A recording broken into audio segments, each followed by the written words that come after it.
Khalilou Mohamed Diallo. Khali.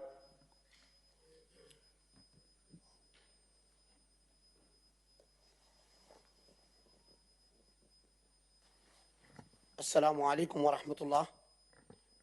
Monsieur le ministre des Mauritaniens de l'extérieur, moi, ce projet, je pense que j'ai participé lors de sa discussion la dernière fois. Et mon avis, il est très clair là-dessus.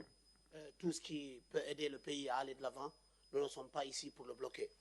Mais cependant, puisque c'est Monsieur le Président, c'est quand même le ministre des Mauritaniens de l'extérieur, et c'est une occasion qui se présente, on ne peut pas ne pas poser le problème des Mauritaniens de l'extérieur, tout en respectant, bien sûr, ce projet de loi.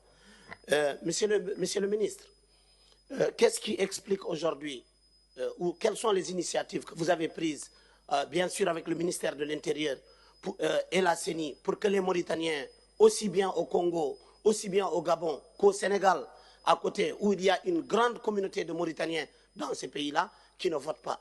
Qu'est-ce qui explique qu'aujourd'hui, on choisit le président de la République de toute une nation et qu'il y ait des Mauritaniens qui, pourtant, la loi, la Constitution, le Code électoral leur garantit le droit au vote parce que le Code électoral est très clair. Là où il y a 100 Mauritaniens, il faut un bureau de vote. Et cela n'est pas le cas. L'autre point sur lequel je vais revenir, c'est par rapport aux Mauritaniens du Congo-Brazzaville que j'ai visité il n'y a pas longtemps. Il y a une ambassade, il y avait un consulat qui a été traduit en ambassade. OK, mais Pointe-Noire, il y a plus de 5000 Mauritaniens.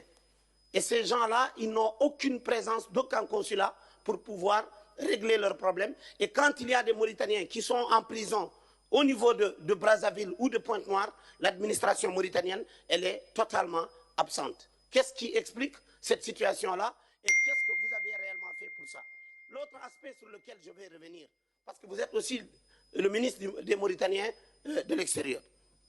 Monsieur le ministre, il y a énormément des enfants du Guidimacha, de la Mauritanie de manière globale, du Gorgol, qui sont en prison, dans les prisons marocaines.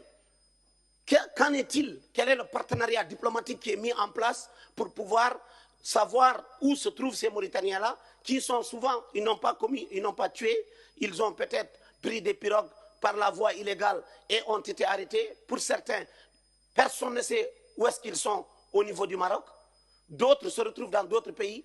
Quelle est la démarche que votre ministère a mis en place pour pouvoir aider ces Mauritaniens-là à regagner leur pays? Et je vous remercie.